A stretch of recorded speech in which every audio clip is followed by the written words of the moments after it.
Assalamualaikum warahmatullahi wabarakatuh.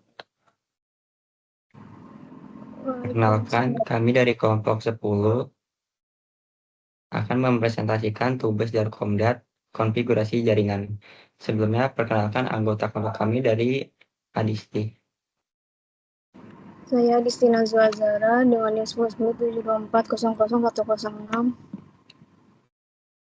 Lalu saya Ali Akbar dengan NIM 10.10.72.400029. Lalu saya Anggal Fariji dengan NIM 10.10.724.00114. Lalu saya Hanif Adriana dengan NIM 10.10.724.00092.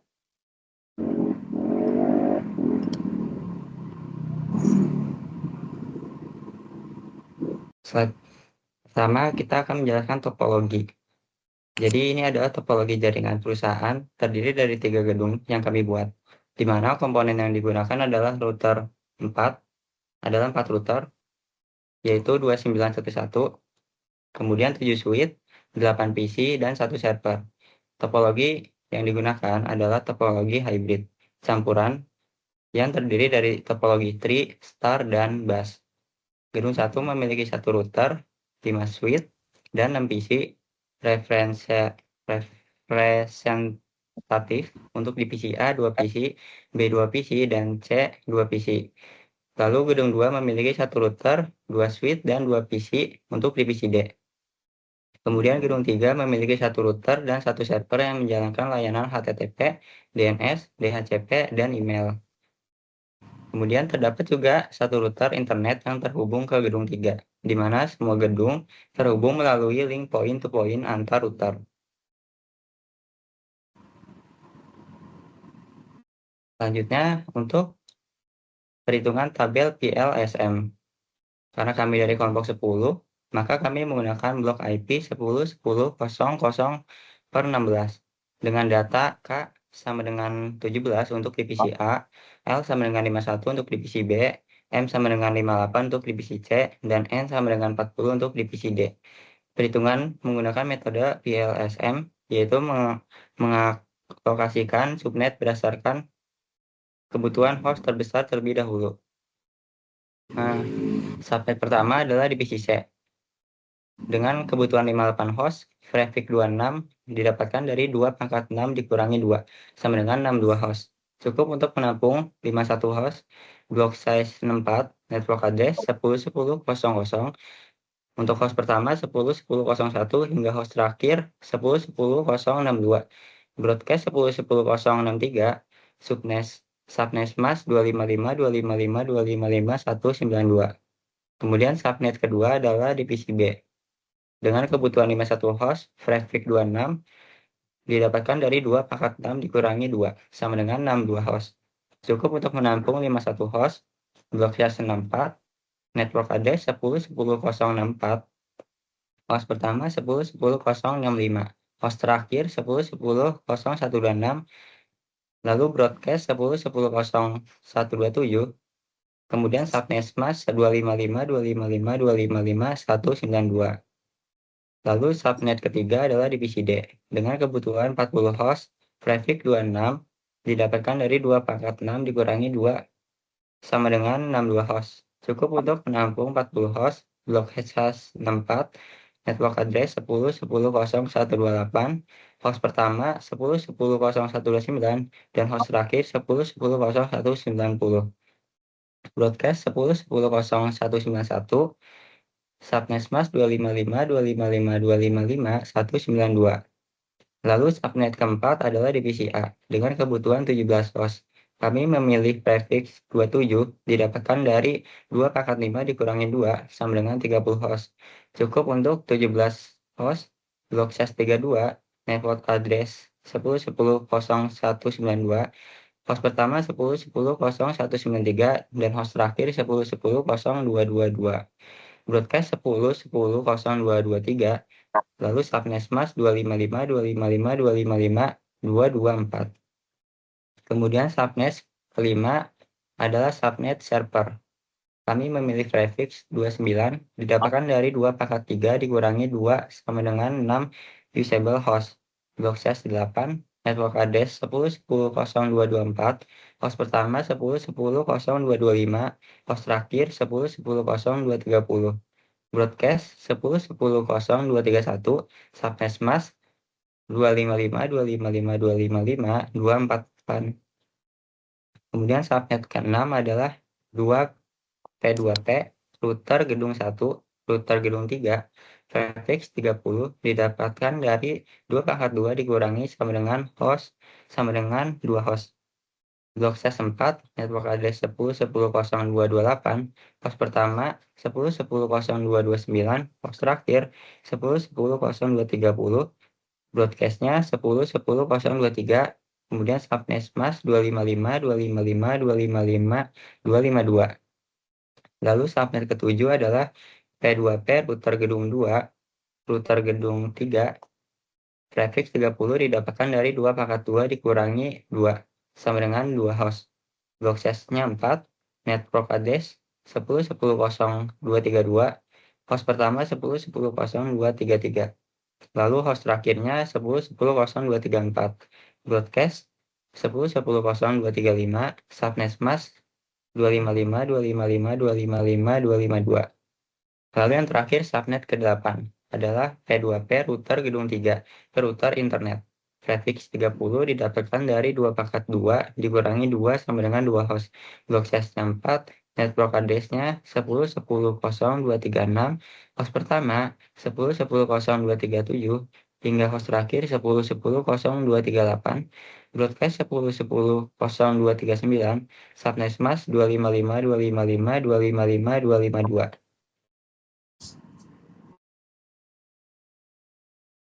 Oke, selanjutnya di konfigurasi IP. Berdasarkan hasil PLSM tadi, kami mengonfigurasi IP address pada semua perangkat gateway divisi A adalah 10.10.0.193, divisi B 10.10.065, divisi C 10.10.01, dan divisi D 10.10.129, dan server 10.10.0226. Semua PC dikonfigurasi sesuai subnet masing-masing. Berikut konfigurasi routing pada setiap router. Untuk routing, kami menggunakan RIP v2 pada router gedung 1, gedung 2, dan gedung 3 sebagai dynamic routing internal. Dengan perintah no auto summary digunakan agar tidak dirangkum secara otomatis. Lalu router 0 di gedung 1 menggunakan RIP versi 2, network 10.0.0, no auto summary, dan static default route menuju 10.10.0.234, yaitu interface router gedung 3 yang terhubung ke router 0. Kemudian router 1 di gedung 2 juga menggunakan RIP versi 2, network address 10.0.0, no auto summary, dan static default route menuju 10.10.0.238, yaitu interface router gedung 3 yang terhubung ke router 1. Kemudian router 2 di gedung 3 menggunakan RIP versi 2, network 10.0.0, ditambah perintah default information originate untuk mendistribusikan default route ke router lain, serta static default route menuju 10.10.0.242, yaitu router internet. Oke, next.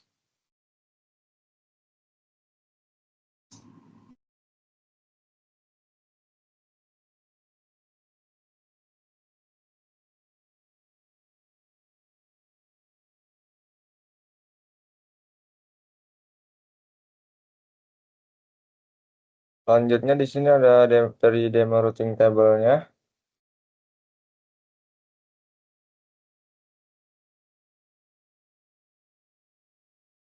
Itu udah ke play belum sih, Li? Nah, sekarang kami tampilkan routing table router 0 gedung 1. Terlihat routing table berhasil memuat semua network termasuk subnet divisi A, B, C, bertipe C, dan L yang directly connect, serta subnet divisi D dan server yang dipelajari melalui RIP v2 ditandai dengan kode R. Default route S bintang mengarah ke 10.10.0.234 menuju router gedung 3. Pertama routing table router 0 gedung 1 menunjukkan gateway of last resort-nya di 10.10.0.234. Semua subnet terdaftar dengan benar. Subnet lokal bertipe C dan L. Subnet remote bertipe R dari RIPv2.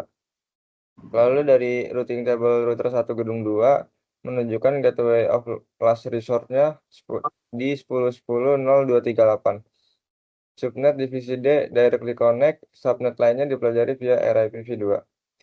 Lalu di routing table router 2 gedung 3 menunjukkan gateway of last resort-nya di 10.10.0.237 menuju router internet. Semua subnet dari gedung 1 dan 2 dipelajari via RIPv2. Next.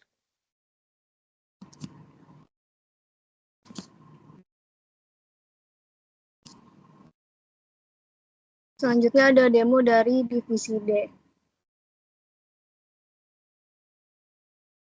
Langkah pertama yang dilakukan itu adalah kita melakukan ping gateway dari 10.10.1029 untuk memastikan PC sudah dapat terhubung dengan router. Selanjutnya kami akan melakukan ping server yaitu 10.10.1.226 untuk memastikan layanan server dapat diakses.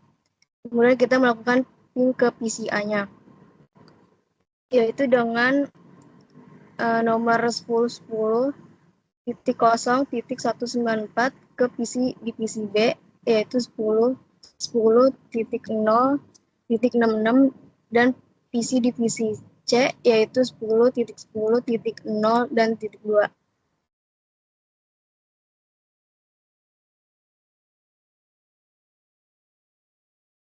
Maka dapat disimpulkan dari hasil demo tersebut bahwa konfigurasi IP address dan gateway dan routing yang telah kami lakukan sudah berjalan dengan baik sehingga seluruh perangkat dapat saling berkomunikasi. Selanjutnya pada ping divisi A, dari divisi A ini kami melakukan pengujian ke beberapa perangkat yang berada pada jaringan berbeda.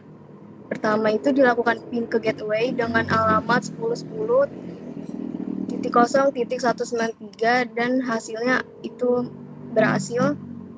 Selanjutnya akan dilakukan ping ke server dengan alamat 10.10.0.226, kemudian ke PC divisi B-nya dengan alamat 10.10.0.66, selanjutnya ke PC divisi C dengan alamat 10.10.0.2 serta ke divisi D dengan alamat 10.10.0.130 dan seluruhnya itu berhasil dan mendapatkan balasan. Hal ini juga menunjukkan bahwa konfigurasi IP address, default gateway, serta routing pada divisi A telah berjalan dengan baik sehingga perangkat dapat berkomunikasi dengan seluruh jaringan yang ada.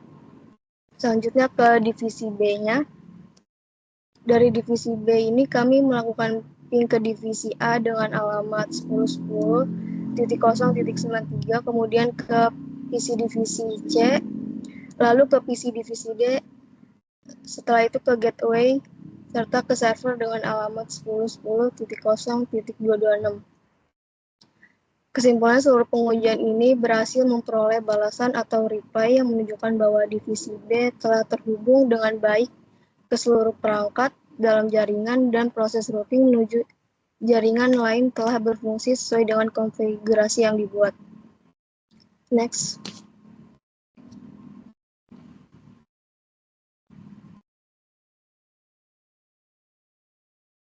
Selanjutnya kita melakukan pengujian di divisi C. Pengujian ini dilakukan ke PC divisi A dengan alamat 10.10.0.193 ke PC divisi B dengan alamat 10.10.0.66 ke PC divisi D dengan alamat 10.10.0.130 ke gateway dengan alamat 10.10.0.1 serta ke server dengan alamat 10.10.0.226. Nah, seluruh tujuan ini itu berhasil memberikan balasan tanpa adanya kegagalan komunikasi. Hasil ini membuktikan bahwa konfigurasi jaringan pada divisi C telah berjalan dengan baik sehingga mampu mengakses perangkat yang berada pada subnet lain. Selanjutnya ada ping ke divisi D.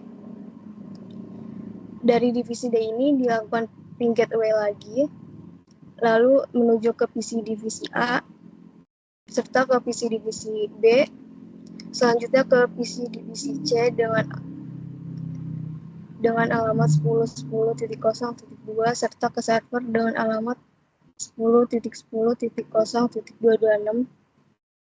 maka menghasilkan pengujian ini berhasil memperoleh balasan dari perangkat tujuan. Hal ini juga menunjukkan bahwa komunikasi jaringan tidak hanya berjalan di dalam satu gedung, tetapi juga berhasil menghubungkan perangkat yang berada di gedung yang berbeda melalui router. Dengan demikian, konektivitas antar gedung telah berjalan sesuai dengan rancangan topologi jaringan yang telah dibuat. Next.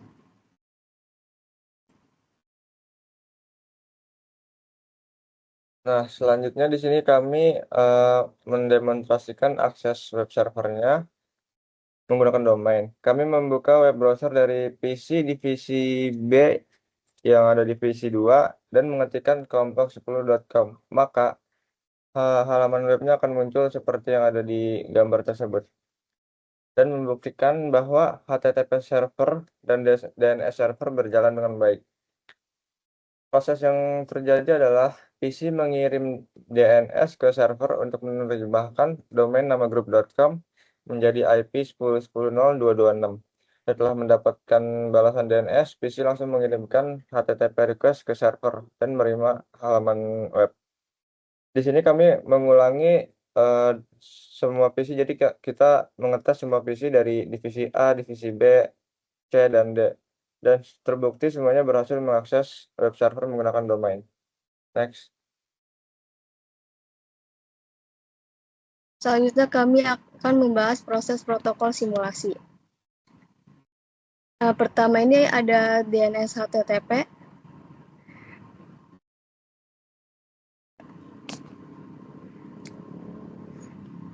Cut ya, Cut. Ya, lanjut. Selanjutnya kami akan membahas proses protokol simulasi. Yang pertama itu ada DNS HTTP.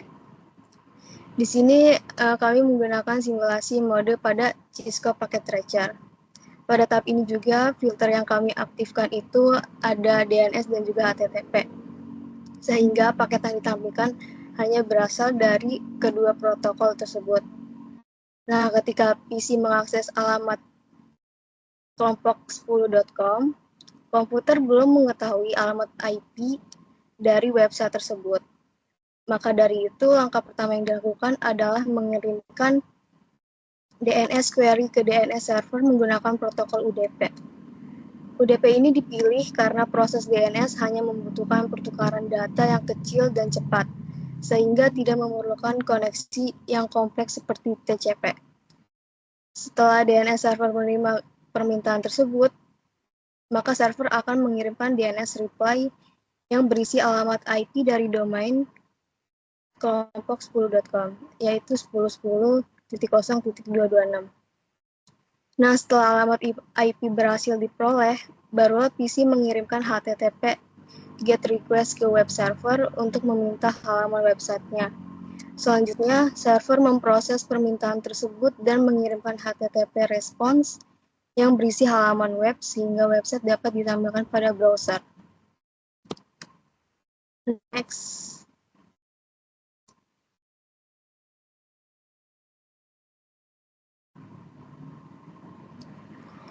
Selanjutnya ada TCP UDP. Pada simulasi ini juga kita menggunakan DNS query karena prosesnya ini lebih cepat dan tidak memerlukan koneksi. Setelah alamat IP diperoleh, maka komunikasi berlanjut menggunakan TCP. Dan sebelum data HTTP dikirim, TCP ini membangun koneksi melalui proses three-way handshake, yaitu SYN, SYN-ACK, dan ACK. Setelah koneksi berhasil terbentuk, barulah data HTTP dikirimkan. Next.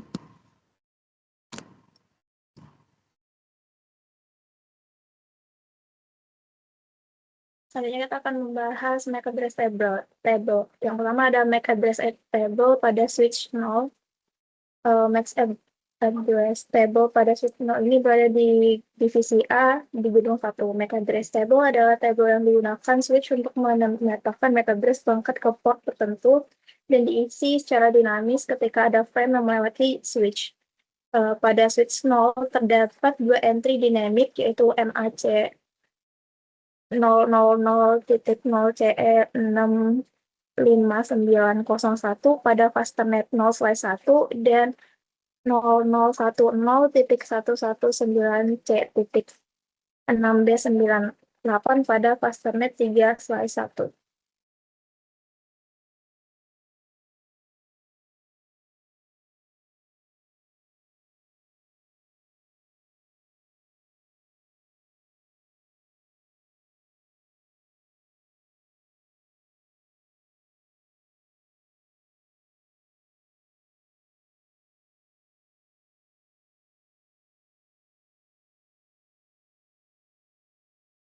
Selanjutnya ada MAC address switch 1, yaitu MAC address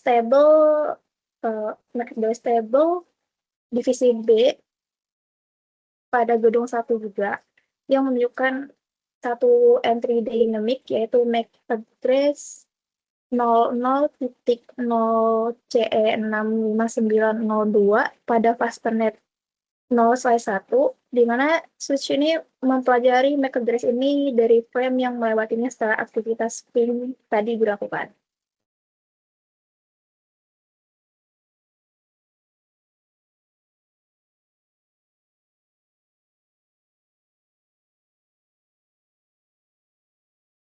Selanjutnya ada MAC address di switch 2, ini masih di gedung 1, tetapi di divisi C terdapat dua entry dynamic yaitu 0000CE6.5903 pada fasternet 0/1 dan 0090.0C17.B485 pada fasternet 3/1.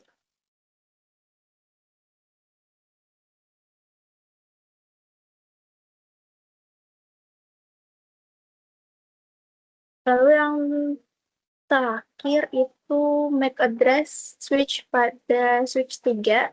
Ini terdapat di gedung 2 di divisi D, di mana hanya ada satu entry dynamic yaitu MAC 0002.1757.5A01 pada fasternet 2/1.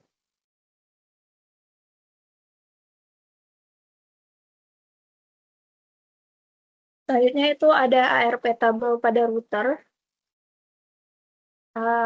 ARP table itu berbeda dengan MAC address table. ARP table memetakan IP address ke MAC address dan terdapat pada router maupun PC. Ketika suatu perangkat ingin berkomunikasi dengan IP tertentu, ia akan mengirim ARP request untuk mengetahui MAC address tujuan. Router 0 memiliki entry untuk gateway divisi A, B, dan C. Router 1 memiliki entry untuk gateway dan PC divisi D. Dan router 2 memiliki entry untuk IP server 10.10.0225 dan 10.10.0226.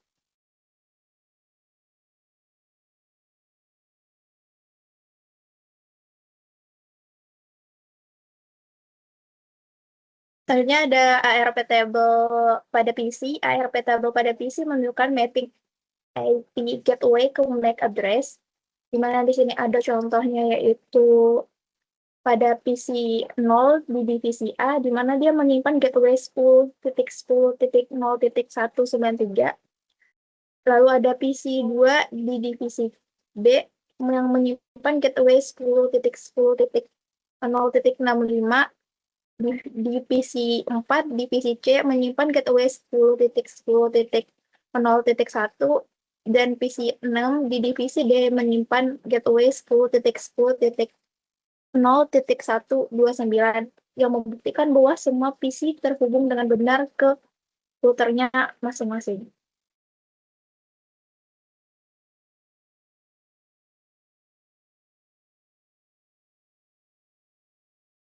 Selanjutnya ada DHCP server. Nah, di sini kami melakukan konfigurasi DHCP server di gedung 3. Terdapat 4 pol, yaitu divisi A, divisi B, divisi C, dan divisi D.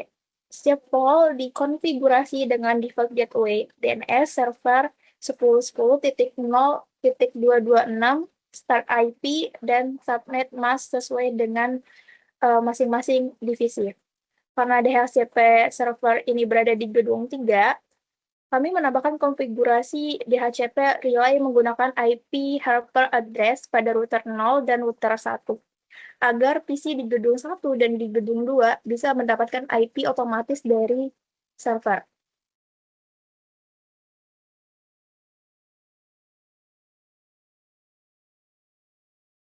Berikut demo PC mendapatkan IP otomatis dari DHCP server. PC 0 berhasil mendapatkan IP address secara otomatis setelah diset ke mode DHCP. Membuktikan bahwa konfigurasi DHCP relay pada router berjalan dengan baik. Selanjutnya, sebagai fitur tambahan di luar requirement utama, kami juga mengimplementasikan layanan email pada server kami untuk menunjukkan bahwa server ini bisa menjalankan lebih dari satu service sekaligus. Selanjutnya, kami membuat akun email untuk setiap divisi melalui user setup, yaitu divisi A, divisi B, divisi C, dan divisi D, beserta passwordnya masing-masing. Jadi setiap akun tuh ada passwordnya masing-masing, sehingga setiap divisi memiliki alamat email sendiri dengan format. Langkah kedua, kami menguji pengiriman email dari sisi divisi A. Pada PC divisi A, kami membuka aplikasi email, lalu memilih Compose untuk membuat pesan baru. Pada kolom 2, kami mengisi divisi B. Jadi ini akan mengirim ke divisi B. Dan subjeknya otomatis terisi sesuai konfigurasi domain. Sebagai isi pesan, kami menuliskan teks singkat, yaitu hello, sebagai contoh komunikasi internal antar divisi. Setelah itu, kami menekan tombol send untuk mengirim email tersebut melalui jaringan menuju server.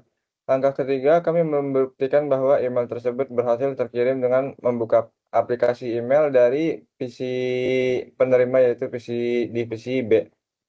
Oke, next.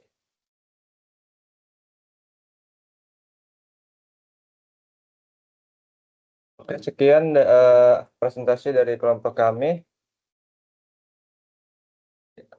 Wassalamualaikum warahmatullahi wabarakatuh.